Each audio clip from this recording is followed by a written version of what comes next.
right, ladies and gentlemen, welcome to another episode of Pass the Rock podcast.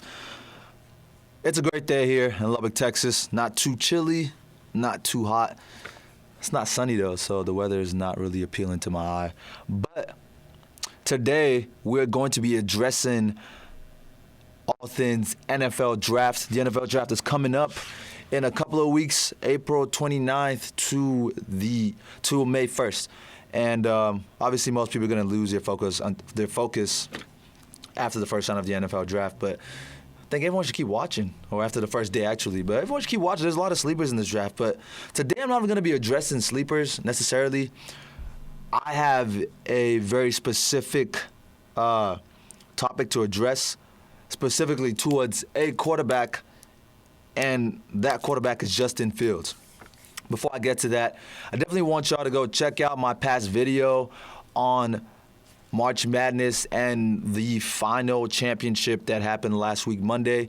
And as well, I also covered about Coach Beard and him moving to UT. Y'all make sure to go check that below after this video. But anyways, with that being said, let's get right into today's topic. So if y'all haven't, first of all, y'all make sure to go watch the video on my top 5 NFL offensive draft prospects, and before the draft, I'll also be dropping my top 5 defensive draft prospects. So y'all make sure to check out for that. So my biggest thing with this year's draft is I don't understand exactly why Justin Fields' draft stock is fluctuating. Personally, Justin Fields, if I'm talking from a standpoint of, if I was an owner and I'm talking about from the standpoint of what I want to see a quarterback do, I could argue that I would pick Justin Fields over Trevor Lawrence. Obviously, everyone thinks that's probably outrageous because Trevor Lawrence is the obvious favorite of the draft because of his talent. Obviously, he's not boosted at all. He's the number 1 prospect. But besides Trevor Lawrence, Trey Lance, Zach Wilson, and even the Alabama quarterback is actually being taken over Justin Fields right now. Well, at least depending on what team you're talking to or whatever draft prospects you're looking at. So we're talking about Trey Lance, Mac Jones, Zach Wilson, all being projected over Justin Fields. And my biggest confusion with that is I don't understand why that's even being entertained. Justin Fields is literally one of the best quarterbacks in the draft. I personally believe Justin Fields is better than Zach Wilson. With no doubt, I think he's better than Zach Wilson, Trey Lance, and Mac Jones. When you look at his talent, when you look at his pro day, he threw a 64 to 63-yard bomb to a wide receiver off his back foot on the run. That is some things that you don't really see a lot of quarterbacks doing. Now, first of all, here's my disclaimer before anyone comes at me. I'm not saying Trey Lance or Zach Wilson or Mac Jones are not good quarterbacks. They are very talented quarterbacks. They all deserve. All these 5 quarterbacks should be taken after the top, should be taken in top 10 at the most top 15, because of team needs. But I am trying to understand why Justin Fields is fluctuating in this draft projection. Justin Fields should not be fluctuating right now. He should be an obvious number 2 quarterback coming out of this year's draft. When you look at the way he plays the game of football, he's tough, he has leadership, he has vision, he has speed, he has strength, he has arm strength. So he has accuracy. What else do you want from a quarterback? What do you want him to do? That's what I don't understand. What else do you want from a quarterback? Why is he being overlooked? Right now, he's probably going to go to the Falcons, but my confusion is he's going to the Falcons, projected to go to the Falcons under Zach Wilson. Look, watch the tapes. Watch everything. When you look at Trevor Lawrence right now, when you look at Justin Fields right now, he is everything that you want out of a quarterback. He has a size. He's 6'3", about 215, 220 pounds. He has speed. He ran an impressive 4.4 in his pro day combine, or in the combine. He has agility. He has good decision. He has leadership. But just like Stephen A. Smith had kind of addressed on TV, it's nothing to kind of, if we actually don't address this and look at it the way it is, then we're probably just lying to ourselves. At the end of the day, it's still under that stereotype of the black quarterback. When you look at a lot of black quarterbacks, a lot of them were actually underestimated. Except the likes of Patrick Mahomes. Even Patrick Mahomes coming into the NFL, he got drafted, I believe, 16 overall. He didn't start his first year. He's now the best quarterback in the league. Lamar Jackson, coming out of college, did not get drafted until the very last pick in the first round. We're talking about a Heisman winner. And Heisman winner did not get drafted till the 31st pick in the draft. That's one. And then there were talks about Lamar Jackson switching positions to wide receiver. It all falls under the stereotype of a black quarterback. A lot of teams, a lot of teams will pick a traditional white quarterback, as everyone is seeing, what people are used to historically, above a black quarterback. As wild and as crazy as it sounds, it's actually very, very, very true. We see it happen every year. We see it happen on different teams. We see team quarterbacks getting benched, quarterbacks not getting enough playing time, quarterbacks switching their positions, quarterback not even getting the opportunity to play the position that they want to play. Now, when you look at the situation with Justin Herbert and Tyrod Taylor, obviously I voiced out in past episodes of how I definitely think that Justin Herbert was one of the most talented quarterbacks in that class, and I underestimated him. He definitely wowed me this year. But when you look at it, when you look at the circumstance in which he started last year, it's kind of very fishy. It's very. There's something doesn't seem right about that, because think about it. You have Tyrod Taylor he accidentally gets punctured in the lungs by the team doctor, and all of a sudden, your traditional white quarterback is starting right next to that. So, I mean, I'm not. It doesn't take too much for you to understand that it does have something to do with race. The reason why Justin Fields is not starting, Justin Fields is not being projected as high. Beyond question, everybody knows Justin Fields is right next to Trevor Lawrence. Justin Fields and Trevor Lawrence can go neck to neck. We saw them play against each other during the college football playoffs this past year. You saw what Justin Fields could do.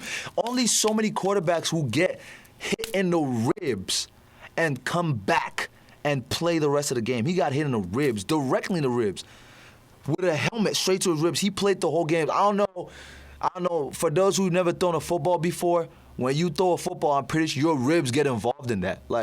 You twist your body around when you throw a football, so it's gonna hurt right here. And he played the rest of that game with his ribs wrapped up. Obviously, he couldn't be as mobile because he didn't want to get hit, but he played the rest of that game and won and still threw touchdowns on that injury. If his toughness is not admirable by so many teams, something is actually wrong. And I definitely believe if you don't pick Justin Fields for the draft this year, you will ultimately regret it. And I'm ready to see what happens. It's kind of funny because as much as I do want, I definitely do want Justin Fields to get drafted. To get drafted second overall, or to be the second quarterback to get off the board. I don't want him to go to the Jets. Because the Jets, if you look at everybody who has gone to the Jets recently, the career kind of just starts going downhill. It's no surprise to see that happening. I don't want that to happen to him. I don't want him to go to the Jets and just be there for show and try his best to get the team to where they need to be, and his career just keeps dwindling down. I mean, we've seen quarterbacks go there. Sam Darnold actually went there, and we saw him try to revive this team as much as possible. It didn't work out. It didn't happen. He never got the team back. Now Sam Darnold is not. He came from USC into the NFL being one of the favorite quarterbacks, to dominate the league. Now Sam Darnold is looked at one of the worst quarterbacks in the league, and it's no shock because right now the Jets are not a good team. They're not an impressive team. They have a history of ruining people's careers. Obviously not on purpose, but at the end of the day, when they do come back, when people go to the Jets, it just seems like the career is not there. There's almost nothing that they can do, no matter how good you are. Jamal Adams left the Jets after years of trying to help this team get back to where they are. After years of trying to help the Jets, come back, do the things that they do, it never happened. It never happened. So right now, I definitely don't want him. I definitely don't want him to go to the Jets. That's the last team I actually want him to go to. So I'm not really upset about, as much as I'm upset about him not getting drafted as early as he should be getting drafted, I'm not necessarily too mad because at the end of the day, he's not going to go to the Jets right now. He's looking to go to the Falcons. If he can go to the Falcons, put up with people like Julio Jones, play the game of football with Julio Jones, and right now we also the Jets receiving squad is looking really good. We have Todd Gurley in the backfield. He's a pretty good receiving back. If he can put up talent with people like this year, I would be very much excited to see exactly what he can do in the league because he's a talented guy, and I don't want anything to stop him from the greatness that literally awaits him in the near future with his talent, with his leadership and everything. And going to the Falcons, you have people like Julio Jones and Calvin Ridley ready to take on his talent. So I'm really excited to see that. And just going back, just like I said, I don't want to see him go to the Jets. We saw what the Jets did to Le'Veon Bell. Le'Veon Bell was one of the best running backs in the league and went to the Jets and it just went downhill. I don't want to see that happen to him. But two more things I do want to address before this episode is over. One, the Cowboys need to draft Patrick Surtain. Please, I'm begging you, Jerry Jones. I know it seems so amazing. You want to get Kyle Pitts. I know he's a great tight end. He's fast. He has the talent to do what we need him to do. But please, we need a defense terribly. We have receivers. We need a defense. Yes, we can get a better tight end, but we need a defense. We need defensive backs specifically more than we need tight ends right now. Please draft Patrick Surtain. Personally, I think he's probably the best defensive prospect in that draft. He needs to be drafted by the Cowboys. Please draft him. That is who I think we should draft. I don't understand. Look at him. Look at the way he plays the game of football. Why would you not draft him? Why would you want to draft anyone else? At least if you do not draft Patrick Surtain, at least draft J.C. Horn. One of the two. I'll be fine with one of the two. But do not draft Kyle Pitts. As much as I want to see him in Cowboys uniform, he's talented. He's obviously by far the best tight end prospect in the draft. But please, draft a defensive back. Last thing I want to address is I'm very much excited about the new rules of the NFL. They're relaxing the jersey numbers. I can't wait to see what players in the league decides to go back to the old college numbers. Out of all of them, I really want to see Derrick Henry in number 2. I would gladly want to see that. I really wished they relaxed it also as well for defensive ends all the way to single digits because I would want to see Chase Young in number 2. Unfortunately, that didn't happen. But I do want to see Derrick Henry in number 2. Seeing Zeke in number 15 would be nice as well. There's other people I do want to see change their numbers, but there's also people I don't want to change their numbers. Odell Beckham, please don't change your number. 13 has done so much. Alvin Kamara, 6 look good on you, but 41 looks better. I don't want you to change your number either. So many people I don't want to change your numbers. It would be nice to see CeeDee Lamb at number 2, but I already agree with the 88, man. Stay with 88. But it would be nice to see what what draft prospects get into the draft this year and see who keeps their college numbers. I definitely want Jamar Chase to keep number 1. If Jamar Chase gets drafted to a team that has number 1 available, keep number 1 for good. For the rest of your NFL career, the rest of your football career, keep number 1. Jamar Chase, I want you to keep number 1, but hey, who am I to come up with these decisions?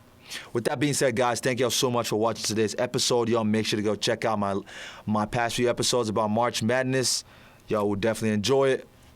I have episodes coming up. I will definitely be addressing my favorite defensive prospects in the NFL draft pretty soon, before the NFL draft hits. But y'all let me know who your draft favorites are, and let me know what y'all think about the defensive prospects in the draft. With that being said, guys, thank you for watching. Thank you for tuning in. Make sure to like, subscribe, comment, and if you have any debate topics, hit me up, DM me, comment below, whatever you need to do.